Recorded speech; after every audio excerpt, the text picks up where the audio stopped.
crescimento, que eles possam, Senhor, aprender da Tua palavra, Te louvar, Te adorar, estar em comunhão, Senhor.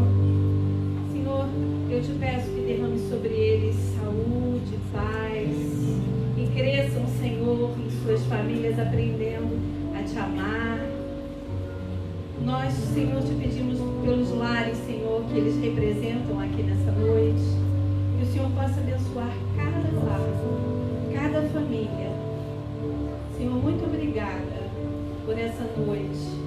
Receba esses louvores e prepara-nos, Senhor, para receber, para aprender a palavra que será ministrada essa noite. Nós te pedimos, Senhor, pastor Jackson, por essa noite, te agradecemos no nome precioso de Jesus. Amém. Amém. Graças a Deus. Deus abençoe nossas crianças. Amados, palavra de Deus, livro de Atos, Atos capítulo 20. Abra sua Bíblia.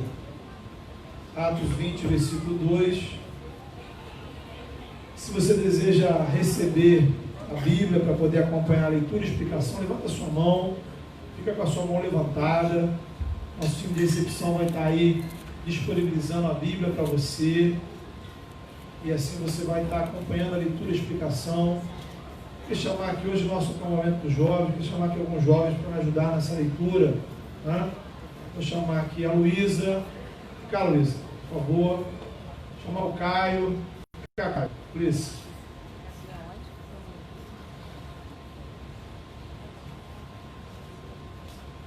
Atos 20, do versículo 2 até o versículo de número 38. Chama o Davidson também. Vem cá, Davidson.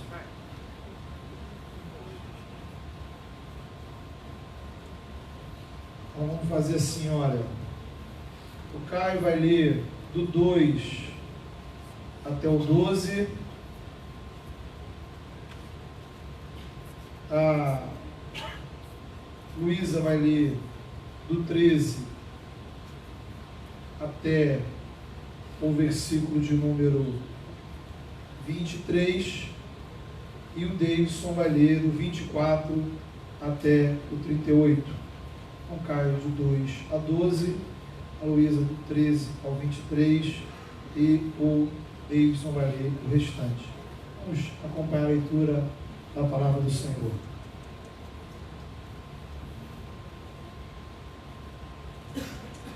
Havendo atravessado aquelas terras, fortalecendo os discípulos com muitas exortações, dirigiu-se para a Grécia, onde se demorou 3 meses.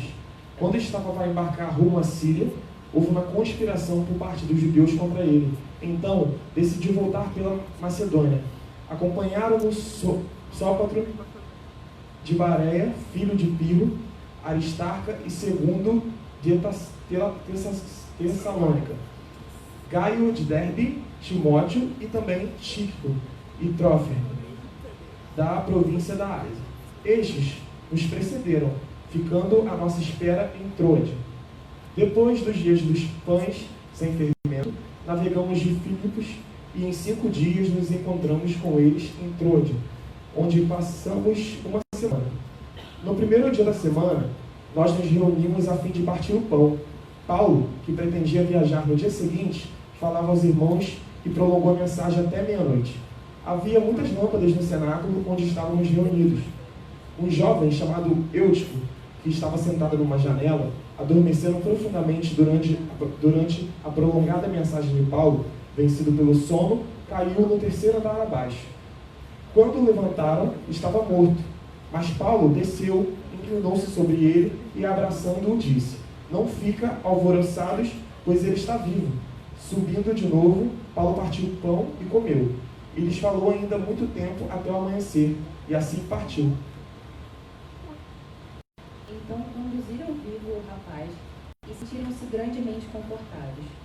Nós, porém, prosseguindo, embarcamos e navegamos para Assos, onde devíamos receber Paulo, porque assim nos havia sido determinado, devendo ele ir por terra. Quando se reunimos em Assos, nós recebemos a bordo e fomos a Mitilene. Dali, navegando no dia seguinte, passamos diante de Quios. Levamos mais um dia até Samos e um dia depois chegamos a Mileto. Paulo já tinha resolvido não aportar em Éfeso, pois não queria demorar-se na província da Ásia. Ele tinha pressa, pois queria, caso lhe fosse possível, passar o dia de Pentecostes, em Jerusalém. De Mileto, Paulo enviou uma mensagem a Éfeso, pedindo aos presbíteros da igreja que se encontrassem com ele. E quando chegaram, Paulo lhes disse: vocês sabem como me conduzi entre vocês em todo o tempo, desde o primeiro dia em que entrei na província da Ásia, servindo o Senhor com toda a humildade, com lágrimas e com as provações que me sobrevieram pelas ciladas dos judeus. Vocês sabem que jamais deixei de anunciar o que fosse proveitoso e de ensinar isso a vocês publicamente, e também de casa em casa, testemunhando tanto a judeus como a gregos o arrependimento para com Deus e a fé em nosso Senhor. E agora, impelido pelo Espírito, vou a Jerusalém, não sabendo o que dali vai me acontecer.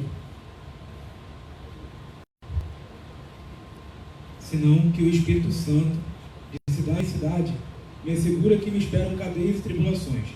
Porém, em nada considero a vida preciosa para mim mesmo, contanto que complete a minha carreira e o ministério que recebi.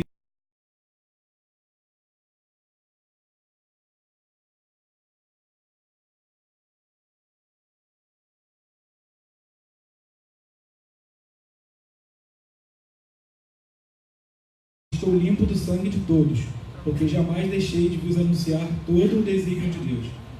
Atendei por vós e por todo o rebanho, sobre o qual o Espírito Santo vos constitui bispos, para pastoreardes a igreja de Deus, a qual ele comprou com o seu próprio sangue.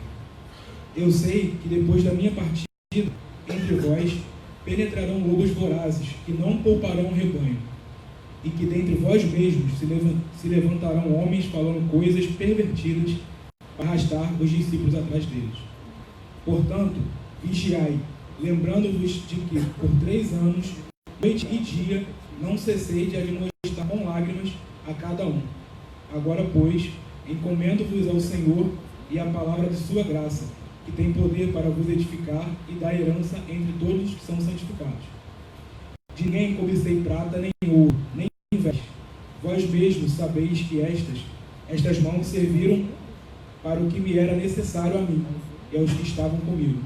Tenho-vos mostrado em tudo que, trabalhando assim, é mister socorrer os necessitados e recordar do próprio Senhor.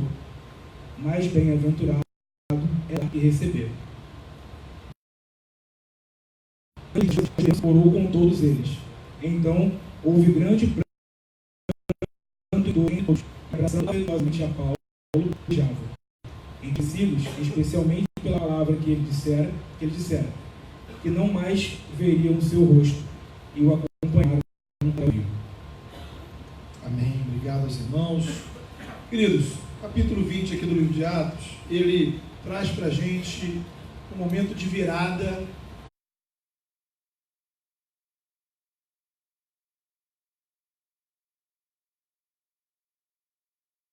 na caminhada do apóstolo Paulo. Paulo está encerrando o seu ministério na Europa e está iniciando uma viagem para Jerusalém.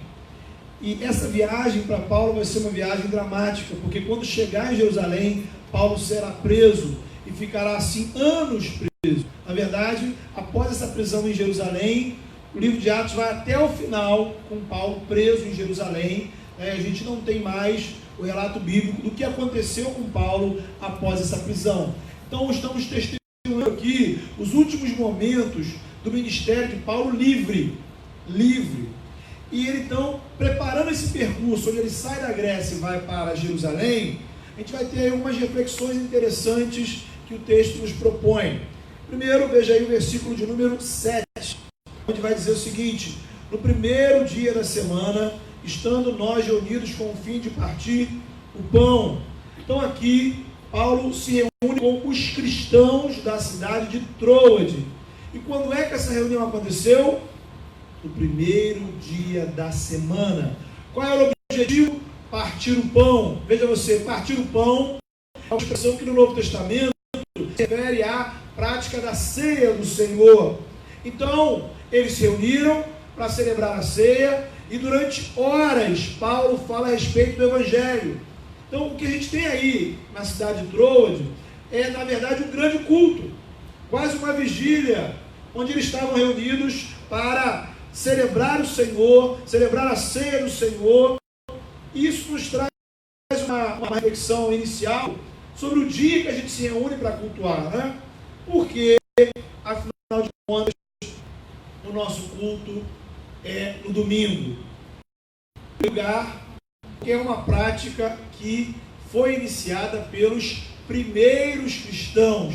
Já desde os apóstolos, os cristãos se reúnem ao domingo, no primeiro dia da semana, para cultuar o Senhor. Então isso não foi um negócio inventado pelo Império Romano, pela Igreja Católica, nem tampouco a gente se reúne domingo, porque domingo é feriado. Agora, uma outra questão é, por que eles se reuniam no primeiro dia da semana?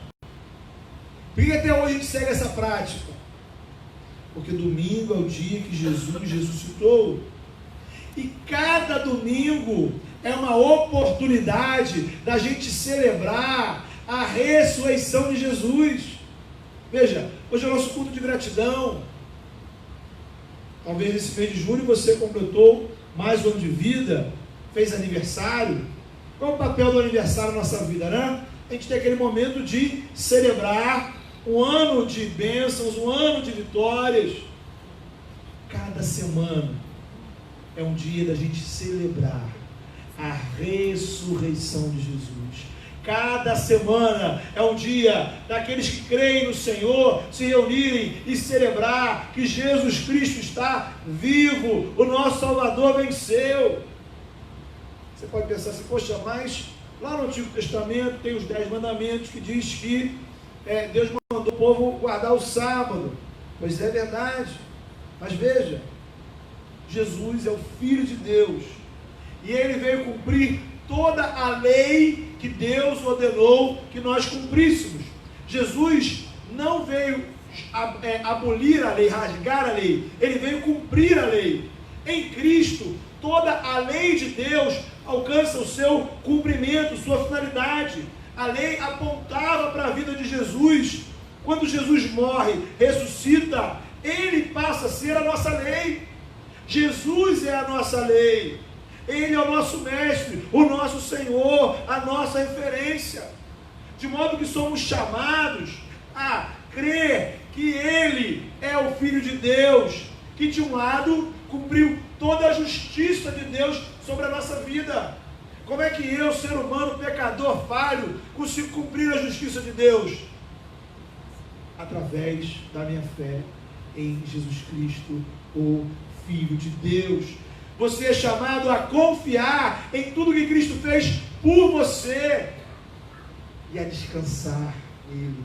O nosso trabalho é descansar. A sua tarefa, o seu desafio é confiar que Cristo na cruz traz libertação, perdão, justificação, salvação, vida eterna. Você é chamado a confessar que o Senhor. E cada domingo, cada primeiro dia da semana, estamos juntos para celebrar essa maravilhosa graça que acabamos de cantar. A graça de que Jesus, sua vida e sua obra, transformou a nossa vida. Nos reunimos para testemunhar ao mundo que existe salvação, existe esperança, e ela está em Jesus. A cada domingo nós nos reunimos para que o Senhor nos fortaleça e a gente possa, durante a semana, ter uma vida missionária. Isso não quer dizer que o domingo seja um dia mais santo ou mais sagrado que a segunda, a terça, a quarta ou qualquer outro dia da semana. Em Cristo, todos os dias são santos. Todo dia você é chamado a servir ao Senhor. E todo dia o mundo e o pecado tentará te derrubar. Não existe folga da minha vida espiritual. Também não existe dia onde o inimigo dê folga para a nossa vida. A diferença do domingo é: precisamos de um dia para nos reunir como comunidade.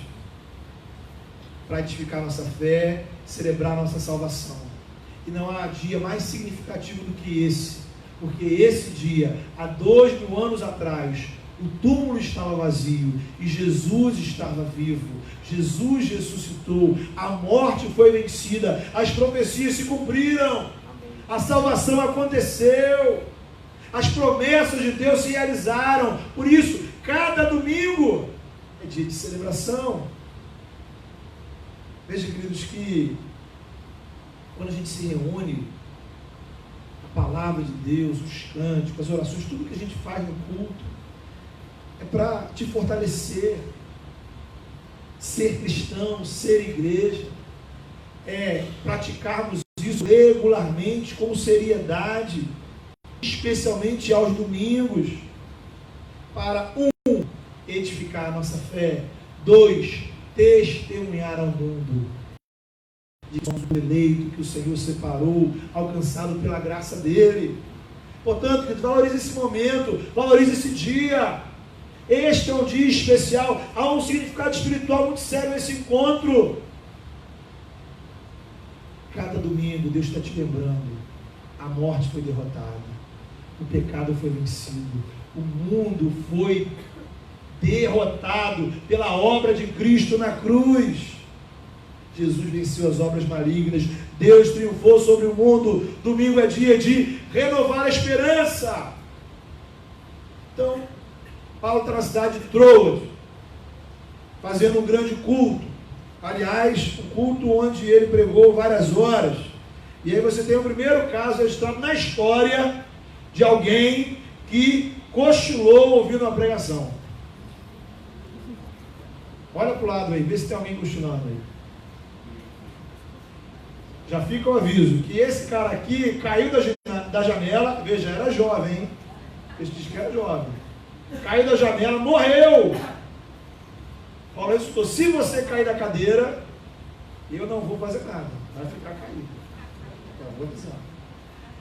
Paulo, então, depois dessa longa pregação, sai dessa cidade, vai para outra cidade, chega na cidade de Mileto, e ali ele manda chamar os presbíteros, a liderança da igreja de Éfeso. Era uma igreja com quem Paulo tinha um estreito relacionamento. Paulo passou 3 anos na cidade de Éfeso. E ali Paulo vai ter uma conversa muito séria com esses líderes, lembrando a eles algumas questões que eu queria compartilhar com vocês. Em primeiro lugar, Paulo relembra a mensagem. Fala, olha gente, vocês precisam ter atenção na mensagem que eu preguei a vocês. Veja o versículo de número 20 e 21. Né? Ele vai dizer assim, no versículo 21, testificando tanto a judeus como a gregos, o que? O arrependimento para com Deus e a fé em nosso Senhor Jesus Cristo. Então, queridos, Paulo aqui fala do seu método e do seu conteúdo. O método foi anunciar o evangelho em público e em particular. Então nós temos 2 plataformas para anunciar o evangelho. A plataforma pública é essa aqui. É quando a gente se reúne e anuncia publicamente o evangelho, a graça, a salvação. Então o evangelho precisa dessa plataforma para anunciarmos a graça ao mundo.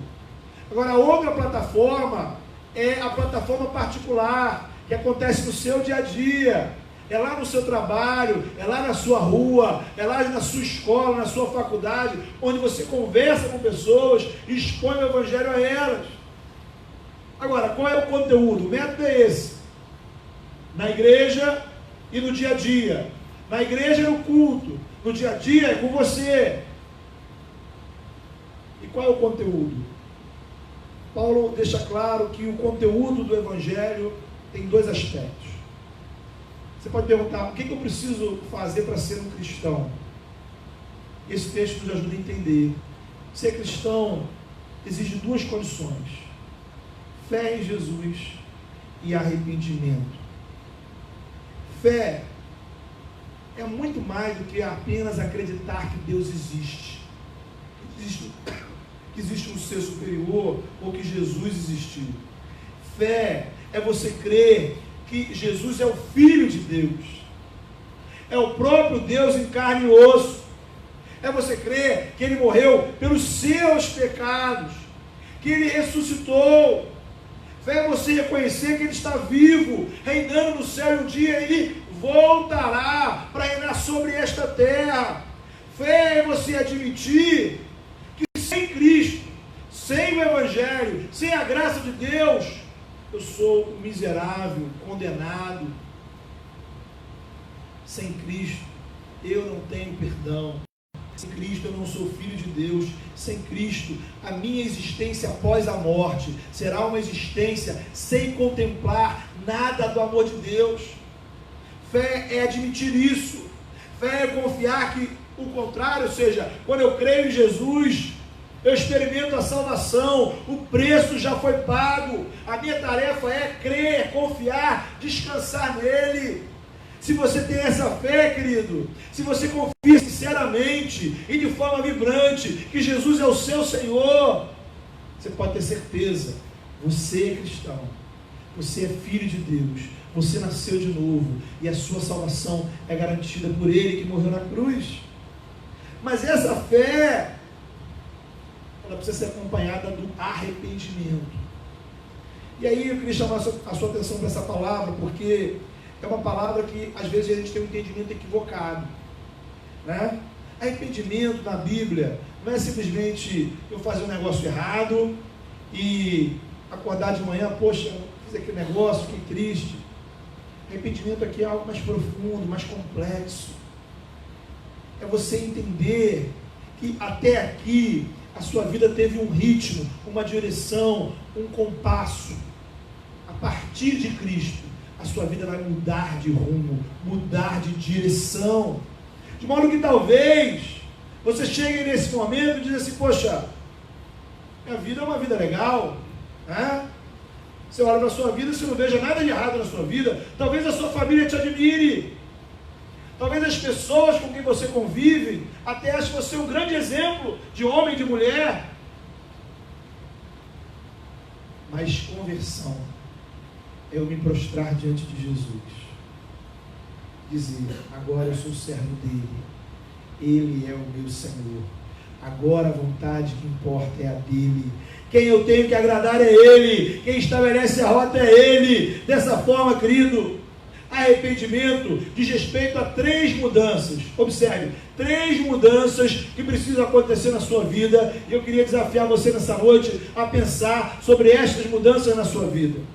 Primeiro lugar, arrependimento do Evangelho diz respeito à mudança de coisas que você fazia, mas que não deve mais fazer.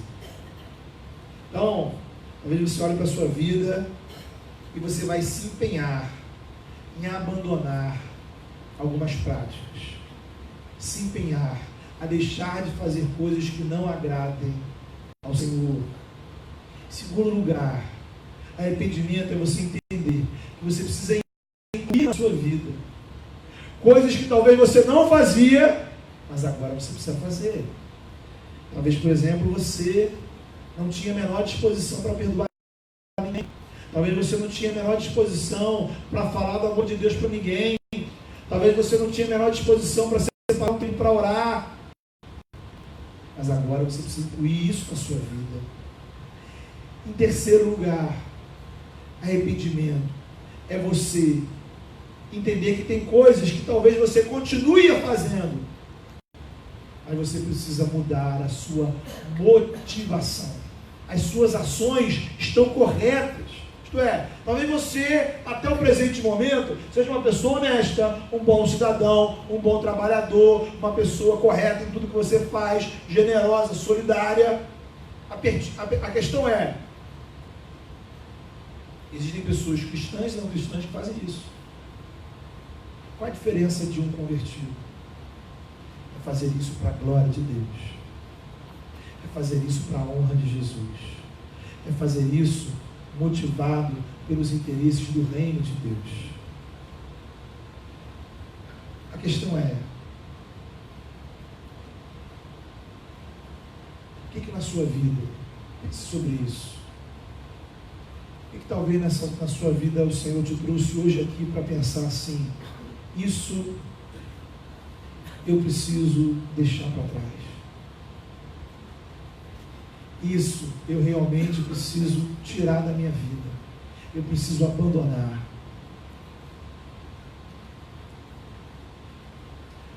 O que talvez você hoje precisa assumir um compromisso de coisas que você precisa incluir, inserir na sua rotina?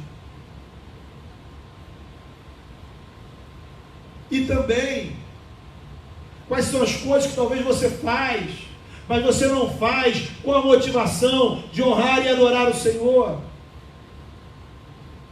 Pense sobre isso. Coloque isso diante do Senhor.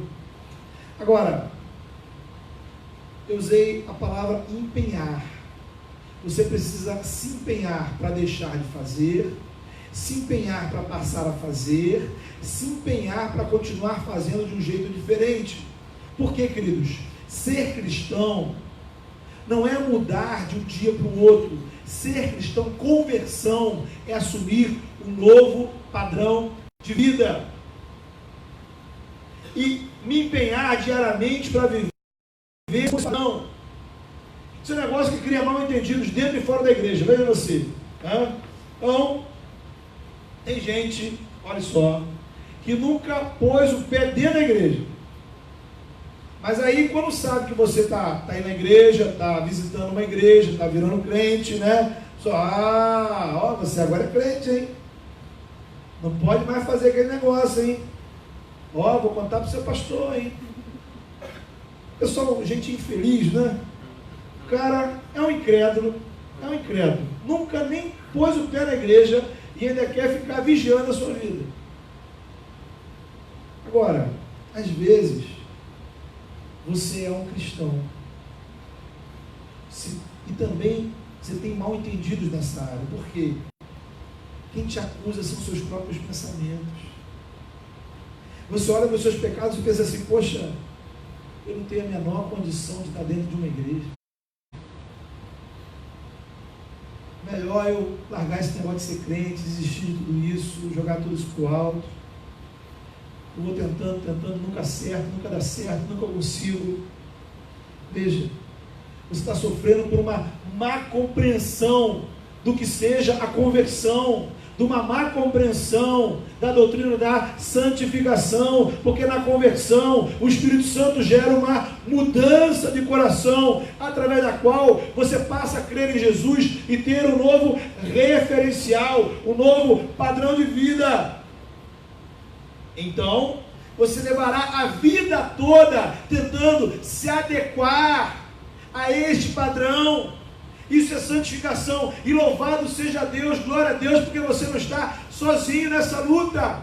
Se você sinceramente crê no Senhor, Ele te capacita com a presença do Espírito Santo, e com o Espírito te impulsiona a viver conforme, segundo o padrão do Evangelho. E aí não para por aí. Com a graça de Deus, através do batismo, nós somos inseridos na igreja do Senhor.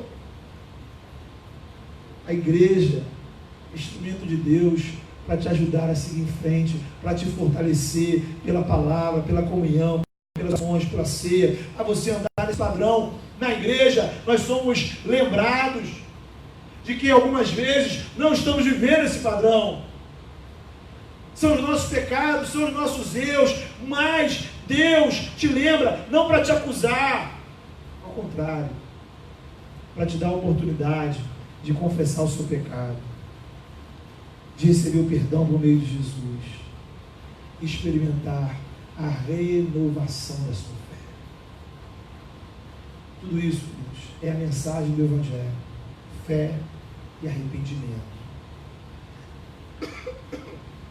Agora, além de pedir atenção para a mensagem, Paulo ele alerta aqui a dois tipos de perigos, né?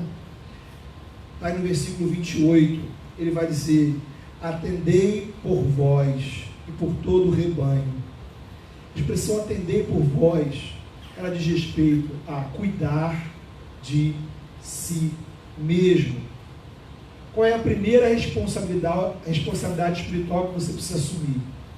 É a responsabilidade de cuidar de você mesmo. Veja que coisa interessante isso, né? Isso envolve, queridos, várias áreas. Porque maturidade é a condição da gente assumir responsabilidades e darmos conta dessas responsabilidades. A questão é, você tem cuidado de você mesmo? Não cuidar de si é pecado.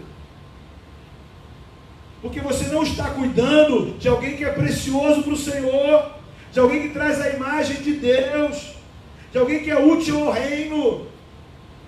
E como falamos acima, eu preciso adequar a minha vida ao padrão do Evangelho, cuidar de si mesmo, segundo os padrões do reino. Você está cuidando da sua vida devocional de forma regular? Ou sua vida espiritual está sendo encarada de forma desleixada e irresponsável? Quando dá eu oro, quando eu lembro eu leio a Bíblia. Será que é assim? Qual é o cuidado que você está tendo em guardar seu coração? Não só guardar o seu coração do colesterol, do triglicerídeo, mas guardar o seu coração dos ressentimentos, das mágoas, do desejo de amargura em relação ao outro. Qual o cuidado que você está tendo para manter uma espiritualidade saudável, um desejo saudável de servir ao Senhor no reino? Ou seja, queridos, não é cuidar de você mesmo, uma perspectiva egoísta, egocêntrica, mas cuidar do seu corpo, inclusive, da sua alma, dos seus pensamentos, dos seus sentimentos, da sua vida profissional, financeira, dos seus relacionamentos, para que nada em você te atrapalhe servir a Deus e para que tudo em você esteja sadio e saudável. O mundo que vivemos, nos leva a nos importar apenas com os resultados. Cuidar da casa, cuidar dos filhos, do trabalho, dos estudos, fazer provas. Fazemos várias coisas em várias frentes, mas às vezes estamos vazios, vivendo uma vida sem significado. Ser produtivo, anota isso. Ser produtivo não é sinal de estar saudável. Não somos máquinas, somos pessoas criadas à imagem e semelhança de Deus. E a grande verdade é que quando somos descuidados de nós mesmos, trazemos problemas à igreja, trazemos problemas ao reino e as pessoas que estão ao nosso redor. Portanto, queridos, nessa noite o Senhor te convida a refletir. Você tem cuidado de si mesmo, da sua vida espiritual? Você tem cuidado de si mesmo por causa do reino de Deus? O último perigo que o texto nos coloca é um perigo que vem de fora. Versículos 29 e 30 falam dos lobos. Há dois tipos de lobos. Há o lobo, que é lobo, de fato, originalmente lobo, enviado pelo diabo para destruir o rebanho. E há lobos, que eram ovelhas, pelo menos pareciam ovelhas, estavam disfarçadas de ovelhas. Mas seja como for, o texto te alerta. Os lobos existem. Lobos são aquelas pessoas que se levantam dentro da igreja. Elas parecem cristãs, se dizem espirituais, mas na verdade querem destruir a sua vida. Aqui temos um aspecto importantíssimo da igreja, queridos. Igreja é muito mais do que um lugar onde a gente ouve boas mensagens e músicas legais que a gente pode cantar. Igreja não é um lugar onde a gente vai apenas consumir espiritualidade, por melhor que ela seja. Igreja é uma comunidade onde pessoas se importam com você. Sobretudo porque existem líderes preocupados com a sua vida espiritual. Líderes que chegam às lágrimas pela sua vida espiritual, preocupados e interessados com o seu crescimento espiritual. Por isso, cuidado com os lobos. Eles estão por aí, estão na internet, estão em igrejas, parecem misturados em uma série de áreas. Nenhuma igreja está imune a eles, nem a nossa. Por isso toda atenção é pouca. Talvez você seja uma ovelha que foi ferida por um lobo. Lembre, o lugar para que a ovelha seja tratada é no rebanho. Porque existe um bom pastor que deu a vida pelas ovelhas. E ele tem cura e restauração para a sua vida. Não importa a ferida que tenham te causado. Tem lobos querendo destruir sua vida. Por isso, em primeiro lugar, o Senhor nessa noite te chama a olhar, cuidar de si mesmo, cuidar da sua vida espiritual. Eu queria convidar você a fechar os seus olhos e a colocar a sua vida diante de Deus nessa hora. Colocar a sua vida diante do Senhor e entender que a gente não pode desistir do rebanho por causa dos lobos. Eu preciso confiar no Senhor, porque Ele tem o poder de destruir todo e qualquer lobo. Ele já venceu na cruz. Ele tem o poder de curar toda e qualquer ferida que tenham te causado. Ele tem o poder de restaurar as nossas feridas. Essa noite, assuma compromissos. Senhor, eu quero assumir o compromisso de cuidar da minha vida espiritual. Eu quero assumir o compromisso de passar a fazer coisas importantes que eu não estou fazendo.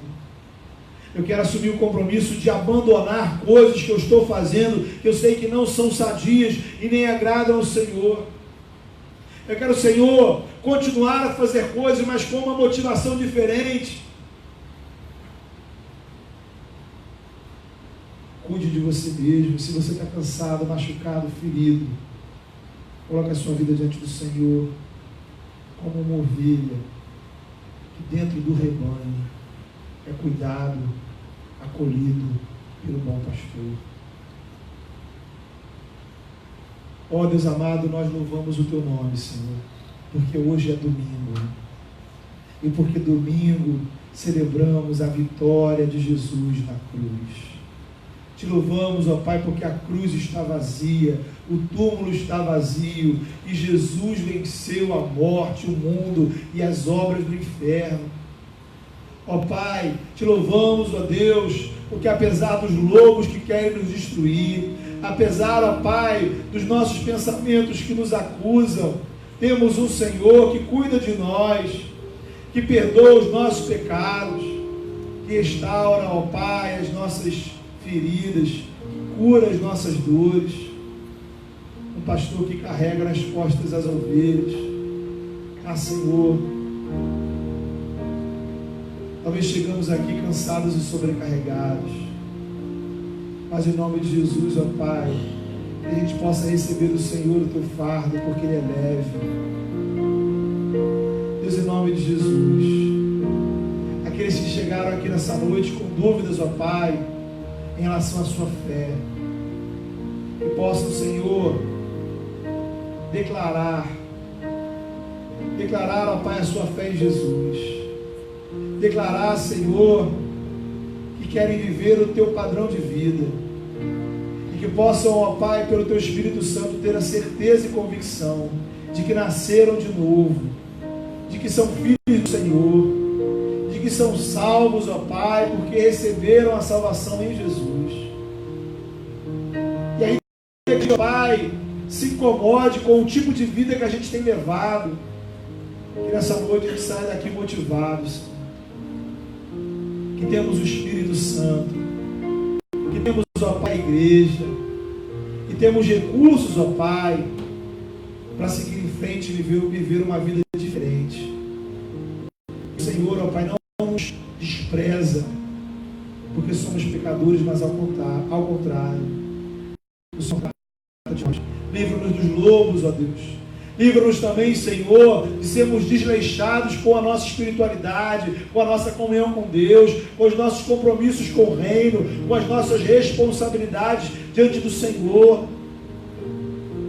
Que a gente leve a sério, ó Deus, servir ao Senhor, para a honra e glória do Teu nome. Em nome do teu Filho Jesus.